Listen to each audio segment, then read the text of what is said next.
दोस्तों नमस्कार, एक नई वीडियो में आप सबका स्वागत है। एक भाई का काफ़ी लंबे समय से मुझे मैसेज भी आ रहा था और जब मैं वीडियो अपलोड कर रहा था तो वो कमेंट भी कर रहे थे कि टेक्निकल एनालिसिस के ऊपर वीडियो लेकर आओ। तो मैं किसी कारणवश वीडियो नहीं लेकर आ पा रहा था, लेकिन ये वीडियो टेक्निकल एनालिसिस के ऊपर होने वाली है। जो भी बंदे शेयर मार्केट सीखना चाहते हैं, शेयर मार्केट से प्रॉफिट अर्न करना चाहते हैं, या जिन्हें शेयर मार्केट में लॉस हुआ है वो अपना लॉस रिकवर करना चाहते हैं, तो ये वीडियो उन लोगों के लिए मोस्ट इंपॉर्टेंट होने वाली है। क्योंकि मैं इस वीडियो में आपको टेक्निकल एनालिसिस के बारे में काफी कुछ चीजें बताऊंगा जो आपके शेयर मार्केट की जर्नी में आपकी काफी हद तक मदद करेगी और आपको एक प्रॉफिटेबल ट्रेडर बनाएगी।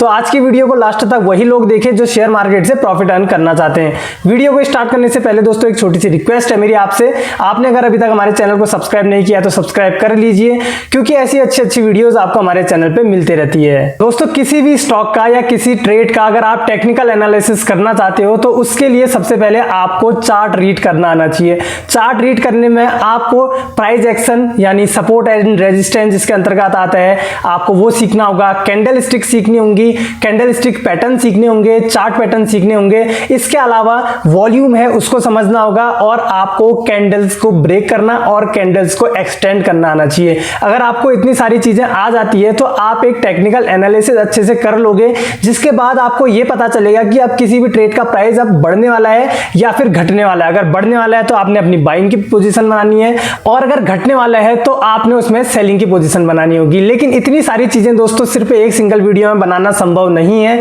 लेकिन इस वीडियो में जो मेन चीजें होती है मैं आप लोगों को बता दूंगा, जिससे आपको टेक्निकल एनालिसिस करना काफी हद तक आ जाएगा। लेकिन 100% अगर आप सीखना चाहते हो, बहुत बेहतरीन तरीके से अगर आप सीखना चाहते हो, तो आप लोगों के लिए मैं नई वीडियोस देकर आऊंगा जिसमें मैं आपको टाइम फ्रेम है उसको एक्सटेंड करना बताऊंगा, उसको ब्रेक करना बताऊंगा, कैंडल स्टिक्स को ब्रेक करना बताऊंगा, कैंडल स्टिक्स को एक्सटेंड करना बताऊंगा। चार्ट पैटर्न और कैंडल स्टिक पैटर्न्स के बारे में दोस्तों सिंगल वीडियो में बताना संभव नहीं है, क्योंकि एक कैंडल स्टिक पैटर्न नहीं है, बहुत ढेर सारी कैंडल स्टिक्स और चार्ट पैटर्न्स फॉर्म होते हैं, जिससे पता चलता है कि अब कोई भी ट्रेड का प्राइस बढ़ने वाला है या फिर घटने वाला है। लेकिन जो कॉमन चीजें होती है वो मैं आज की वीडियो में बताता हूं। तो चलिए फिर चलते हैं कंप्यूटर स्क्रीन पे। फिलहाल दोस्तों मैंने यहां पर आपको दिखाने के लिए पेटीएम का चार्ट ओपन किया हुआ है। ये स्टॉक रिकमेंडेशन नहीं है, सिर्फ आपको समझाने के लिए मैंने इस स्टॉक का चार्ट ओपन किया हुआ है। आप चाहो तो आप किसी भी और स्टॉक में या किसी भी और ट्रेड में टेक्निकल एनालिसिस करने के लिए चार्ट ओपन कर सकते हो। तो आपको यहां पर दिख रहा होगा दोस्तों, मैंने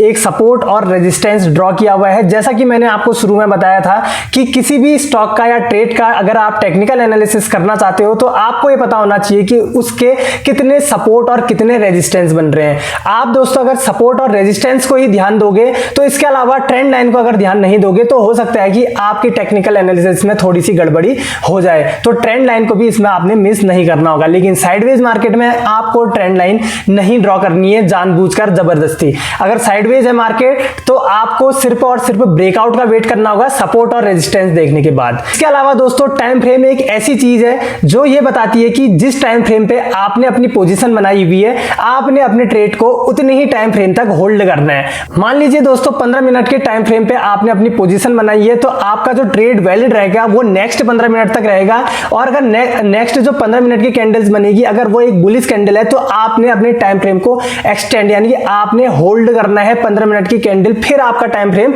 एक्सटेंड हो जाएगा। यानी कि 15 मिनट के टाइम फ्रेम पे आपने एंट्री बनाई, अगला 15 मिनट में अगर अच्छी कैंडल बनी है, बुलिश बनी है तो आपने वेट करना है, फिर अगली 15 मिनट तक अगर आपने वेट करना है, आपको दिख रहा है एक इंडिसीजन बन गई या फिर एक बियरिश कैंडल बन गई तो आपने अपनी पोजीशन को स्क्वायर ऑफ करना है। लेकिन इसके अलावा 15 मिनट के टाइम फ्रेम पे अगर आप पोजीशन बनाते हो तो पोजीशन बनाने के बाद आपने उस 15 मिनट के टाइम फ्रेम को अलग अलग हिस्सों में बांटना पड़ेगा। यानी दोस्तों आपने 15 मिनट के टाइम फ्रेम को 5 मिनट की 3 कैंडलों के अनुसार बांटना होगा। ऐसे आपने टेक्निकल एनालिसिस करना है। इसके अलावा आपको कैंडल्स को समझना पड़ेगा। कैंडल्स को समझने के लिए दोस्तों आपको यह पता होना चाहिए जो छोटी छोटी कैंडल्स होती है वो किसकी होती है और बड़ी बड़ी कैंडल्स होती है वो किसकी होती है। आपको इस चार्ट में दिख रहा होगा जो ये छोटी छोटी कैंडल्स हैं, ये कैंडल्स हैं दोस्तों रिटेलर्स की, यानी कि हमारी और आपके तरह जो लोग कम पैसों के साथ मार्केट में उतरे हैं वो रिटेलर हैं। उन लोगों का ही अभी मार्केट में उतार चढ़ाव यानी कि लेन देन चल रहा है। अगर कहीं पे बड़ी कैंडल बनती है, एक हेल्दी कैंडल बनती है, तो हमें ये पता चलता है दोस्तों कि किसी बड़ी पार्टी की एंट्री हुई है, यानी कि ऐसी पार्टी की जिसने काफी अच्छे अमाउंट में शेयरों की खरीद फरोख्त की हुई है, ट्रेड लिया हुआ है। तो अब आपको इस चार्ट में दिख रहा होगा जैसे यहाँ पर एक कैंडल बनी है तो आपको वॉल्यूम पे भी दिख रहा होगा, यहाँ पर 727K की वॉल्यूम है। यहाँ पर देखिए एक छोटी कैंडल बनी है, एक इंडिसीजन कैंडल, लेकिन वॉल्यूम 215K आई है। अब इस ग्रीन कैंडल के बाद जो ये रेड कैंडल बनी है दोस्तों, ये हमें ये इशारा दे रही है। यहाँ पर इस रेड कैंडल को देखकर काफी सारे लोग अपनी सेल साइड की पोजीशन बना लेंगे, लेकिन उसके बाद एक बुलिश कैंडल का मूव देखने को मिलेगा, यानी कि उनका एसएल हिट हो जाएगा। इस तरह से दोस्तों जो बड़ी पार्टी अपनी एंट्री बनाते हैं वो एक झटके में ही अपना सारा कैपिटल नहीं लगा देते हैं, क्योंकि अगर थोड़ा थोड़ा कैपिटल करके वो लगाएंगे तो तभी हम जैसे जो रिटेल यूजर है उनको ट्रैप भी कर पाएंगे।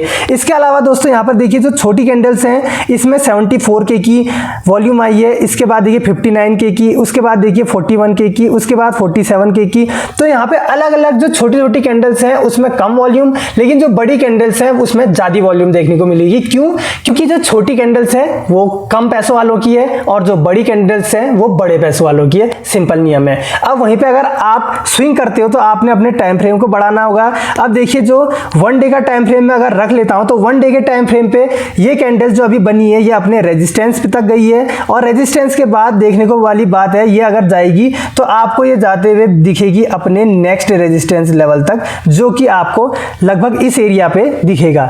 इसके अलावा अगर आपको एक ट्रेंड नजर आ रहा है तो आपने ट्रेंड भी देखना होगा, ट्रेंड लाइन भी खींचनी होगी। तो अब मान लीजिए यहां पर से मैं एक ट्रेंड लाइन ड्रॉ कर लेता हूं। दोस्तों यहां पर मैंने जो ट्रेंड लाइन अभी ड्रॉ की, अगर आप भी किसी भी ट्रेड के ट्रेंड पे नजर डालोगे और अगर ट्रेंड का ब्रेकआउट मिलेगा तो आपकी टेक्निकल एनालिसिस के अनुसार आपको काफी अच्छा प्रॉफिट देखने को मिलेगा। लेकिन ब्रेकआउट फेक भी होते हैं। फेक ब्रेकआउट पकड़ने के लिए आपको समझना पड़ेगा उसके वॉल्यूम को, उसकी कैंडल्स को। अगर आपको कैंडल्स से ब्रेक करनी और एक्सटेंड करनी आ गई, और अगर आपको टाइम फ्रेम ब्रेक करने और एक्सटेंड करने आ गए, तो आप फेक ब्रेकआउट भी पकड़ने लग जाओगे। अगर आप ये चीज सीखना चाहते हो तो मैं आने वाली वीडियोस में आपको समझाता रहूंगा। जैसा आप लोगों का रिस्पांस रहेगा उस हिसाब से मैं भी हमारी वीडियोस के जरिए आप लोगों को समझाता और सिखाता रहूंगा। इसके अलावा दोस्तों अगर आप चाहते हो अपनी टेक्निकल एनालिसिस को मजबूत करना, तो आप चाहो तो मूविंग एवरेज का भी सहारा ले सकते हो। अगर आप किसी इंडिकेटर का सहारा लेते हो तो एक इंडिकेटर पे भरोसा मत करना, क्योंकि एक इंडिकेटर जो है वो लैग भी करते हैं, लैगिंग इंडिकेटर है, यानी कि जब प्राइस चले जाता है ऊपर उसके बाद इंडिकेटर इशारा देता है कि अब जाओ। तो ऐसा नहीं करना है। अगर आपको अपनी टेक्निकल एनालिसिस करनी है तो आप मूविंग एवरेज का सहारा ले सकते हो। इसके अलावा दोस्तों आप एक इंडिकेटर नहीं बल्कि 3 इंडिकेटर जो अलग अलग जो सही इंडिकेटर हैं उन पे काम कर सकते हो, ठीक है।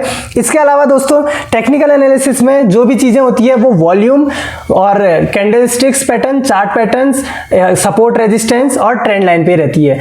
अगर आप इतनी चीजें सीख जाते हो तो आप टेक्निकल एनालिसिस भी आसानी से करने लग जाओगे। इस तरह से दोस्तों आपने टेक्निकल एनालिसिस करनी होगी, और अगर आप टेक्निकल एनालिसिस करना चाहते हो सबसे पहले कैंडलस्टिक्स और चार्ट पैटर्न्स को समझो, कौन कौन से कैंडलस्टिक्स और चार्ट पैटर्न्स होते हैं। अगर आप चाहते हो तो इस टॉपिक के ऊपर भी मैं वीडियो लेकर आऊंगा ताकि आपको इजीली समझ में आए। अगर आप इतना कुछ कर लोगे तो आपकी टेक्निकल एनालिसिस दिन प्रतिदिन मजबूत होगी। और शेयर मार्केट में दोस्तों ध्यान रखना, जितना ज्यादा आप प्रैक्टिस करोगे उतना अच्छा आप काम कर पाओगे, क्योंकि practice makes a man perfect. अगर आप ये सोचते हो कि सिर्फ आपने एक वीडियो देख ली किसी की और अब आप टेक्निकल एनालिसिस करना सीख जाओगे, तो ये संभव नहीं हो पाएगा, क्योंकि चलती मार्केट में इमोशंस पे भी कंट्रोल करना पड़ता है, साइकोलॉजी पे भी कंट्रोल करना पड़ता है। इतनी सारी चीजों पे अगर आप कंट्रोल कर लोगे, अपनी विजय हासिल कर लोगे, तो आप काफी अच्छा प्रॉफिट भी बनाने लग जाओगे। दोस्तों उम्मीद करता हूं आज की वीडियो में जो भी बात मैंने आपको बताई, समझाई, समझ में आ गई होगी।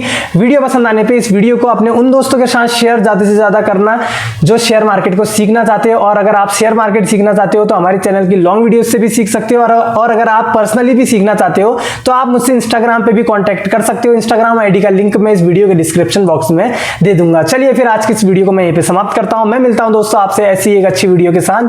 तब तक बाय बाय, नमस्कार।